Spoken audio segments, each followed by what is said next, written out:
Sarah, how you doing? Good. How are you? Very well, thank you. So, good afternoon, everybody, and welcome to the 15th episode of the Six Sessions. Each week, I get to chat. See, I've balled it up already.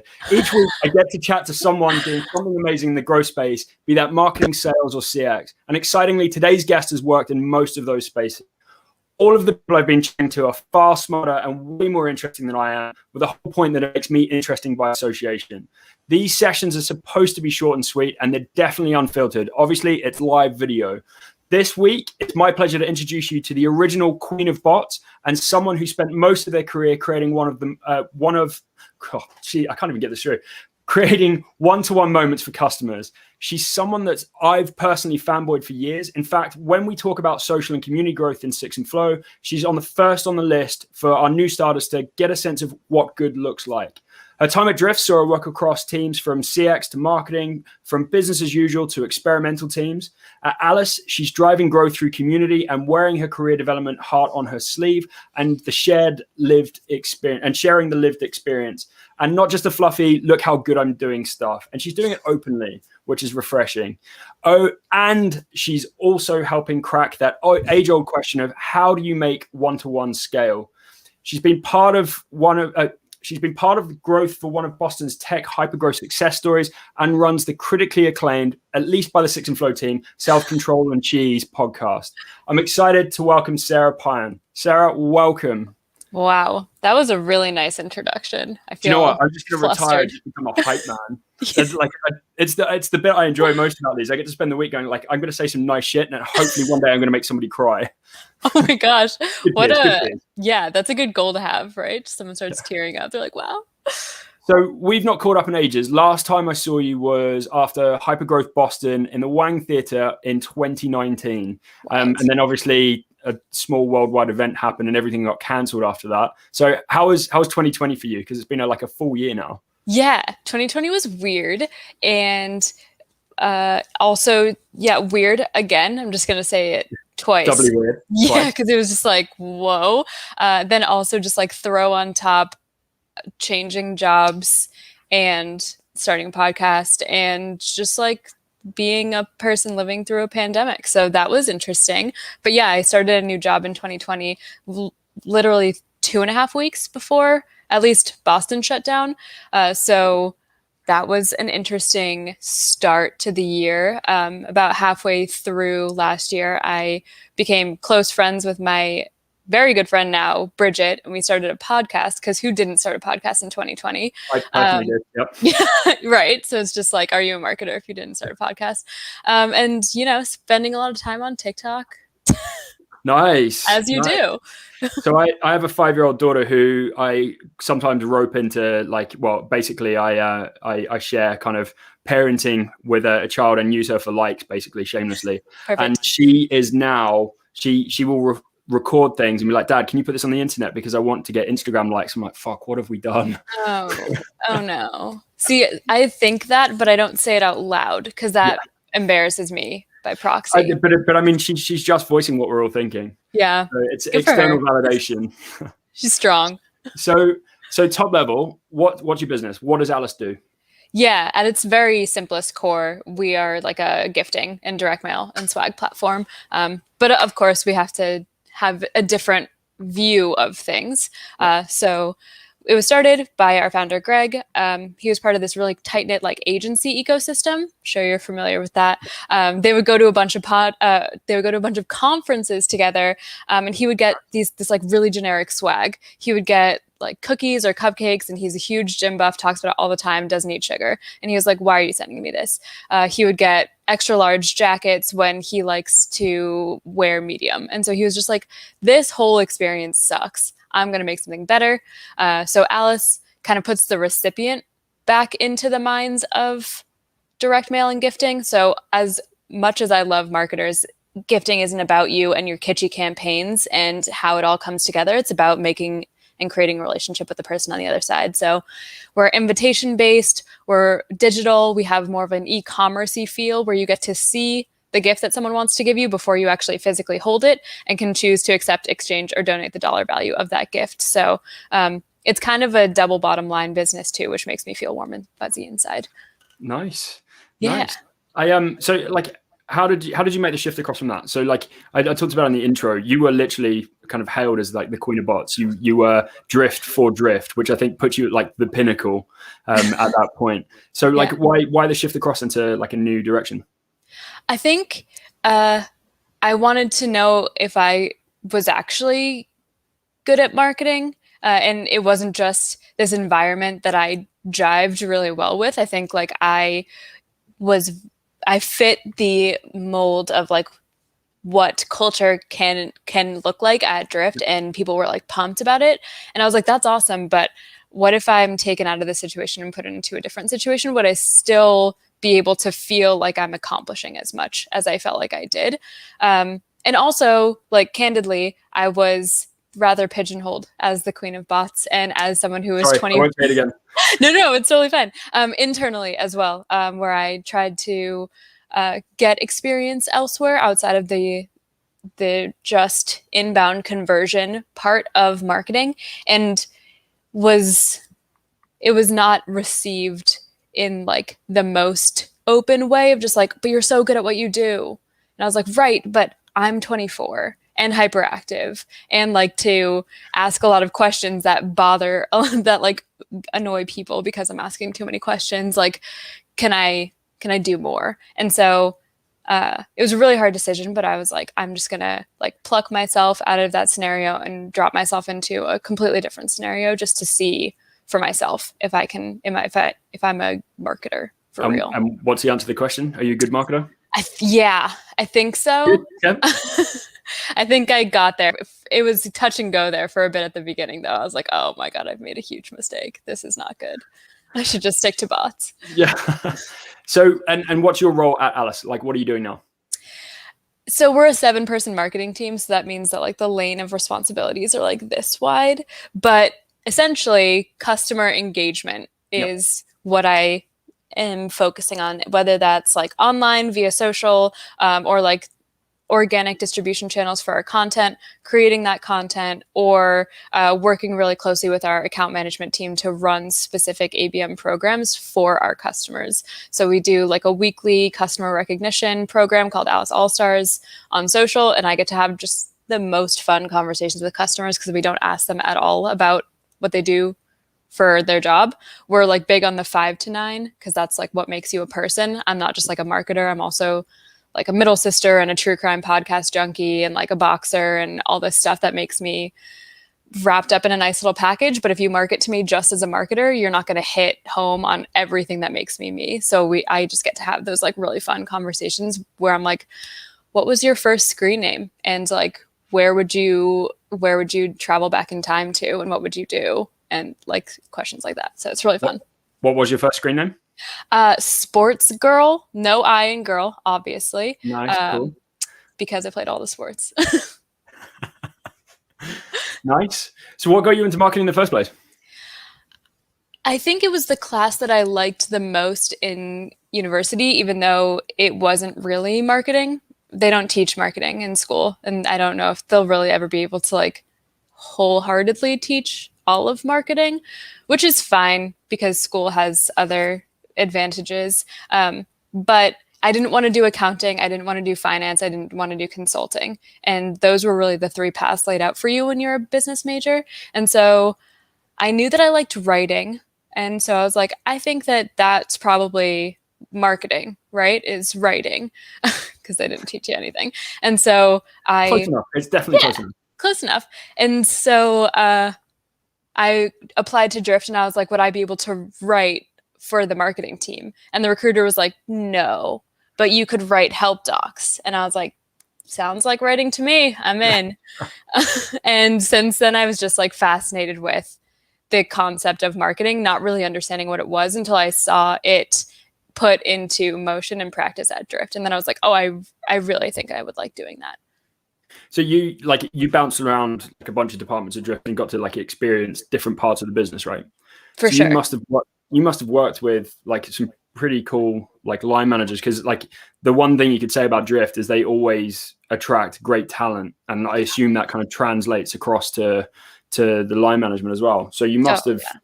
I'm putting words in your mouth, but I'm guessing you must have like had like a great learning experience over the 2-3 years you were there. Yeah, I learned a shit ton. I learned probably more helpful, like career helpful Yeah. things than I did at school. So yeah, it was like it definitely the best first job that I could have asked for. It was like hugely transformative. I learned a ton. I had made friends and like great connections. Like wouldn't change that for the world. I was listening to your episode on Middle Mover podcast the other day with Khadija, Yeah. and she asked how you stayed in marketing, which I thought was a really interesting way for her to like frame that question. Because obviously you'd kind of moved around, and I think it made more sense. But you said because it lets you flex your left and right brain. So like talk me through that, because that's a fascinating viewpoint, and like I wholeheartedly agree. But like talk me through that. Yeah, I think I didn't really know that marketing could be analytical and like very data driven when you first get into it. I thought it was social media and blogs, and I was like, "That's fine. I'm creative. I can figure that out." But then I started to actually experience what it's like to work as a marketer who likes numbers, especially having that support background. I became very technical as well, and so I liked that part of being able to be creatively technical. So like I love connecting products in my tech stack. I'm like, I want Marketo Smart List to pipe into this drift bot that's going to connect to an Alyce campaign, and we're going to offer a gift in the bot, but only to our open opportunities on this specific page on our website. It's like And puzzle like building. yeah, it's and like that's so it's like Tetris. And I think that's really fun. I was a French and business double major in college, so I needed to be able to like have a full argument that had no resolution in French for one period and then go to finance and have one correct answer to a question in the next like 3 hours of my day. I can't have too much of one or the other, or I like get mad, I don't know, frustrated, not engaged and not having fun. And I think marketing is like the best place to do that because you can come up with these really creative campaigns, but they have to drive a metric and you have to be able to figure out how it impacted that metric. And so you can like set up the operations behind this like really fun and creative campaign, and that kind of helps soothe my brain a little bit of like, okay, not only do I get to come up with ideas, but now I get to execute on them, and I need to be able to do both. And you also get the validation that your idea was worthwhile because you Yes. see the numbers coming back in. Yeah, 100%.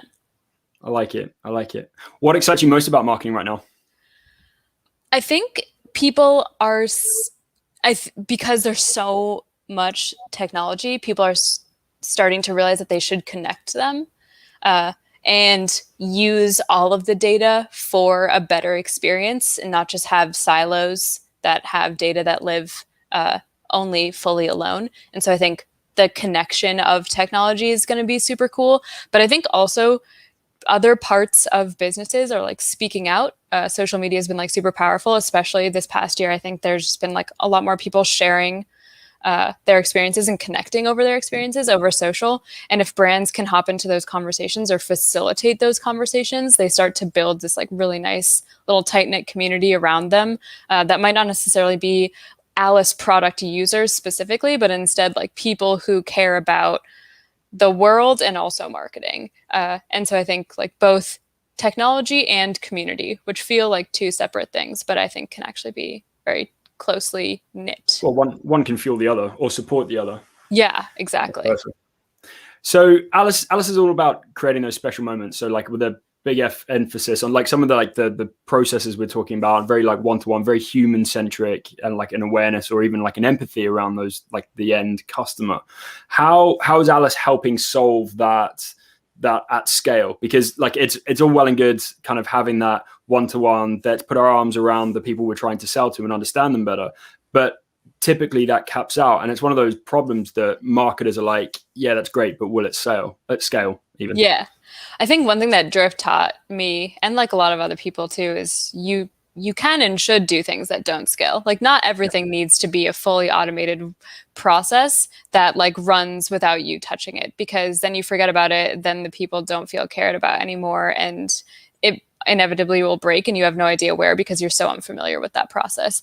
I think marketers can get really lazy. I think anyone can get really lazy. But I think specifically marketers and salespeople have a lot of weight on their plate because they control the revenue stream that comes into your business, which is like super important for sure. But I think like testing and trying to connect with as many people as possible is really useful. So Alyce's product specifically like has a few different methods in which you can send a gift. So there's like one-to-one gifting for real. Like I put in Richwood, 6 and Flow, shoot it off for research, and it comes back and lets me know that you have a daughter and you're in the UK and like maybe you're really into a specific sport or like are a board member of a specific charity. I can then use that information to my advantage, both in selecting the gift I want to send you and in the message that I send you as like a person gifting another person. But I think also the special moments are baked into the gift recipient experience as well. So you see the gift that someone wants to send you, and then you get to choose whether you receive that gift or not. Like every other direct mail platform is you get what you get and you don't get upset. And like, I don't want to feel like I'm in kindergarten when you're trying to get my business, doesn't feel great. So instead, I think that helps create those one-to-one moments where you're like inviting someone. It's basically like putting the gift receipt into a gift bag and being like, here, if you don't like it, return it, get something else, but like for business. And so there's just that fun little respect part of being a person talking to other people, trying to get them to buy things that is exciting and helps make those moments scalable, because you don't have to tailor the message for every single person because it's impossible to find the perfect gift for someone, but instead being like, hey, like I respect you enough to know that you're an adult and you know what you want. And so if you don't want this, no hard feelings, pick something else. And then I get insight into like, okay, you exchanged this hat for like hiking spikes. Sweet. Like, where are you hiking? Where are you going? Is that a big thing? So instead of when we have a demo in the beginning of the meeting being like, oh, where are you based? I can be like, oh, where are you hiking this weekend? Or like, have you done this hike? Or it just way more than just a gifting platform. Yeah. It's like kind of personal intent a little bit. But it's also just like kind of a throwback to the 80s when you would be in someone's living room trying to sell to them. Like, you're in my living room right now. I'm in whatever room that is. You're basically a Tupperware lady. Yeah, like we're having a Tupperware party right now. And so like if I want to get you another LED light for your room, I can I know that it'll go on that wall. Versus like if I'm talking to someone in a business or like in an office, like I don't get that kind of personal touch. And so I think the relationship era, and people are saying empathy, but it's really just like respect for other humans is coming back, which is fun. Nice. I like it. Yeah, I'm good. So community and speaking to your customers is big in your role right now. What are you currently working on? Like, what are you spending your time on at the moment? I know Fridays is your admin day, but like normally Friday's my admin day. I am putting together a fun April Fool's campaign right now, which I think will be good. Nice. Yeah. I can just say what it is because y'all will see it. But it's basically a very important 3-hour event that will be put on your calendar when really it's just a 3-hour block on your calendar that you can use to do whatever it is that you want to do instead. So it's kind of time. Yeah, nice. It's like, go do your 5 to 9, go do what you usually do outside of work that like makes you a real human. And you have this very important meeting that's on your calendar right now. So that's fun.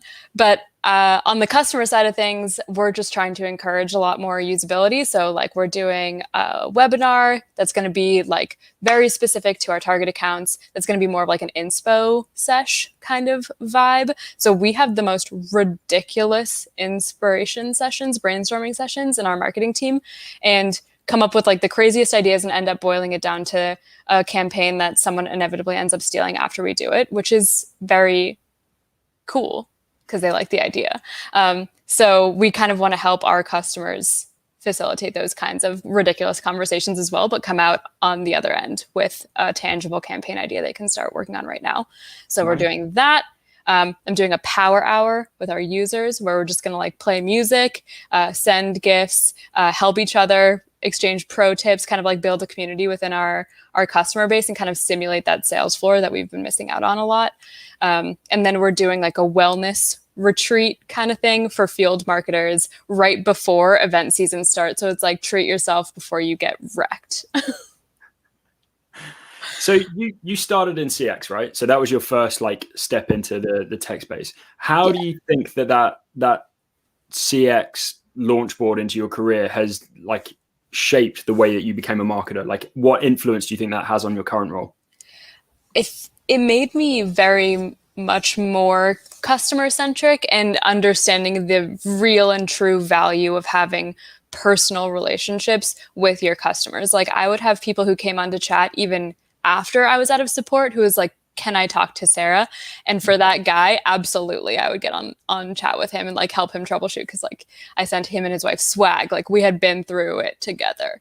And so I think it's just such a superpower to have those connections with customers outside of the support or customer success spheres, because then you can like call on your friends to help with beta users or like quotes for a specific campaign, or just to like get their really candid feedback of like friend to friend, did this suck? Like yes or no?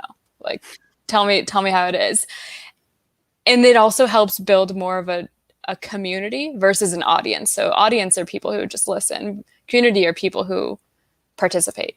And so I think having people who are actively participating is more powerful than having people who just listen sometimes. Because you want inevitably those people to start participating, but sometimes they don't. I wholeheartedly believe that every marketer should do time on a CX team and a sales team, because it gives them like sales, similar insight. You're still talking to customers, but you're seeing the conversations that are needed to be supported by marketing, but also from a CX point of view, like that gives you so much insight to the actual customers as well. So like, I think every marketer, it should be like, if you want to become a marketer, here's your tick box. You have to pass this go before you can progress. I think it also like you learn the product that you're marketing. Like I think that was a big thing for me when I moved from support onto the marketing team at Drift. I was like, oh, I'm here because you guys have no idea what our product does. Like that's cool, that's fine. Like let me show you. And so when I joined Alyce, I was like, I want to use the product a lot, and I want to know how our customers use it, and I want to know like the weird back end things too. Like I want to get it so that I can then like distill that down into like marketer speak. And I think it's super important, especially as you get higher up in an organization. If you're just like a CMO but don't really know, especially it's hard when you're not marketing to marketers, I'm sure, where it's like, how do you know the ins and outs of like Rapid7, which is like cybersecurity? I have no idea, but I would like at least try. So big top line question, what's next in marketing? And I want you to give me a kind of like crystal ball answer here. Like what is coming next? probably more. I'm not going to hold you to this. It's fine. Right. If it doesn't I'm not going to come back in 6 months and be like, you lied to me. I'm going to be like, oh, fuck. I think it's the doubling down on community thing. There's no real demand gen funnel for customers. I think people call it lifecycle marketing or customer marketing, but it's still very one-to-many. I think community marketing and customer marketing and demand gen are going to kind of like form this fun little like pokeball of power that will actually start selling and marketing into existing customer bases and actually continue to create more delightful experiences. I think there's like that death by 1,000. This is something Julia Hogan actually taught me. So there's the like death by 1,000 cuts, which are like little small things that force a customer to churn. And what we want to do is the opposite of like delight by 1,000 moments of just like, there are these small incremental things that build up that just build the largest affinity for your brand. And if you can create a bunch of those for your customers through social, through email, through nurture, through events, like whatever, then you're going to have stickier customers who like you as people and also like your product, or will be a little bit more lenient towards your product. And I think that'll be cool and really powerful for companies. I definitely just wrote down like delight by 1,000 moments. I think that's brilliant. Death by 1,000 cuts, absolutely. But we also, so like as an agency owner, I have a death by 1,000 cuts in terms of tech licenses that I buy. I swear like tech software is going to bankrupt me at some point. Yeah. If I were a business owner, I'd probably have that issue too. I'd be like, well, this seems cool. Like, let me just try it. And then I would sit on the side for days. Sarah, thanks for joining us in the 6 sessions. I really enjoyed that. And hopefully you're going to get to see you in person it's going to be 2022 now by the time we're all vaccinated and can travel again. But I'll see you then. Yeah, exactly. I'm in. Definitely Perfect. in. Cool. If anybody wants to follow up with you, how do you want people to connect? I'm on LinkedIn as Sara Pion, and then I'm also on Twitter as Sara_Pion. Easy to find, pretty consistent. Perfect. And any parting wisdom you want to share on a Friday afternoon? If you like career-related conversations that usually are hard to have with managers or colleagues, then that's what my podcast is also about, as well as cheese. We ask guests at the end what cheese they have in their fridge for like a fun, what should I put on my grocery list this weekend kind of conversation. What's your favorite cheese? I like hard cheeses that are usually very strong, or like blue cheese. But like I went to Trader Joe's and they have a cheddar that also has Parmesan in it, which is like stupid and shouldn't be allowed, but it's incredible. So nice. 10 out of 10 would recommend. Nice. Yeah. My current favorite is it's called Harrogate Blue, which is a blue cheese, but it's from Harrogate, which is in the north of England. Nice. And it's amazing.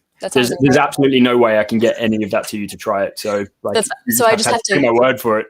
I have to just come and grab it is what you're saying. Actually, I could try posting it. I'm not sure if cheese travels well, to be honest.